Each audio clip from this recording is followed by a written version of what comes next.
Olá pessoal, bem-vindos à nossa segunda aula de revestimentos asfálticos da disciplina Projeto e Construção de Superestrutura Viária. Quem fala é Heikel e nós vamos falar hoje um pouco sobre dosagem Marshall. A dosagem Marshall é o procedimento que foi desenvolvido na Segunda Guerra Mundial para definir a proporção de agregados e ligantes capazes de resistir às cargas de roda e pressão de pneus de aeronaves. Esse método de dosagem é usado até hoje e é normatizado no Brasil pela DNE 043. Antes de prosseguirmos para a rotina de cálculo da dosagem Marshall, devem ser explicados alguns conceitos envolvidos na dosagem Marshall. Um deles é o da massa específica aparente de misturas asfálticas compactadas, que pode ser obtida a partir de corpos de provas de uma mistura asfáltica compactada seca e submersa em água. A DNR-ME 117 padroniza o método de obtenção desse dado, que pode ser calculado conforme a fórmula abaixo. Já a densidade máxima teórica é normatizada pela NBR 12891, e esse valor nada mais é do que a ponderação entre as massas dos constituintes da nossa mistura asfáltica, que pode ser calculado conforme a fórmula abaixo apresentada. Alguns dados são essenciais para a dosagem do teor ótimo de ligante. Durante o processo de dosagem Marshall, devem ser moldados 3 corpos de prova com diferentes teores de CAP. Desses corpos de prova devem ser extraídos alguns dados, como densidade máxima teórica, peso do corpo de prova seco no ar e peso do corpo de prova imerso, além da densidade do CAP que deve ser utilizado na mistura. Todos esses dados podem ser obtidos em laboratório. Agora vamos desenvolver uma rotina de cálculo com base nessa tabela e adotando a densidade do CAP de 1 grama por centímetro cúbico e usando os dados do DENIT para a faixa C de agregados. O primeiro passo da nossa rotina de cálculo é calcular o volume da mistura, que pode ser determinado pela subtração entre o peso do ar e o imerso. Ao aplicarmos os dados da nossa tabela, obtemos esses resultados. O segundo passo da rotina é calcular a densidade aparente da mistura, que pode ser determinada pela relação entre o peso do corpo de prova no ar dividido pelo seu volume. Ao aplicarmos os valores presentes naquela tabela, nós obtemos os seguintes resultados.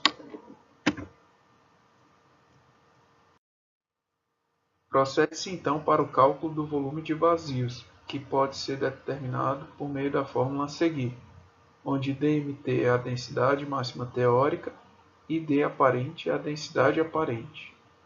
Ao aplicarmos essa fórmula nos nossos dados, obtemos o seguinte resultado.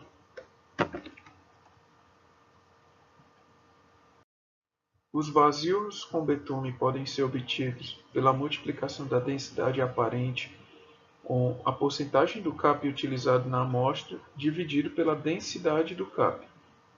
Os resultados obtidos para os nossos casos são esses.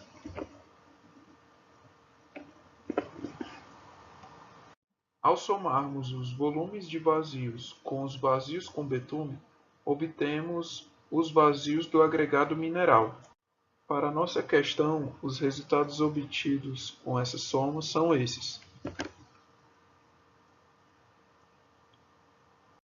Todo esse processo de cálculo foi realizado para determinarmos a relação betume-vazios, que pode ser obtido pela relação entre os vazios com betume e os vazios do agregado mineral. Para o nosso caso, obtemos esses resultados.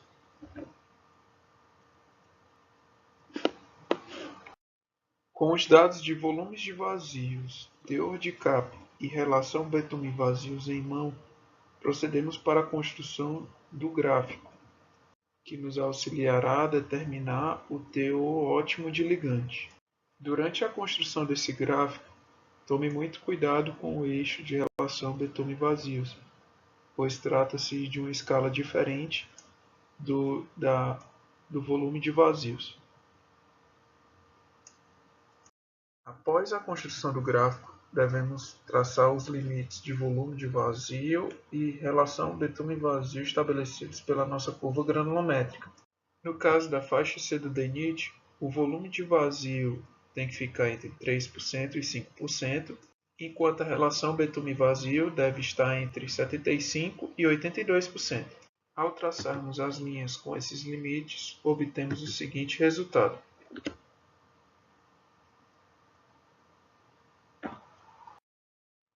Após a construção do gráfico, devemos marcar as interseções entre as linhas de tendências e os nossos limites, obtendo resultados sendo eles x1, x2, x3 e x4, representados no esquema a seguir.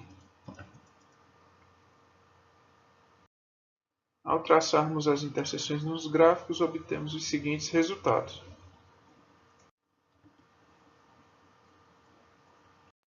Por último, calculamos o teor ótimo de Kaplan, que pode ser determinado pela média aritmética entre os dois valores centrais, que no caso desse nosso exercício é x2 e x4.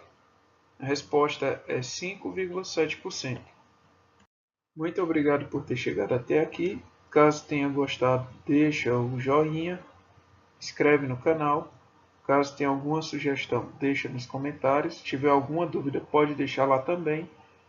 E até a próxima, pessoal.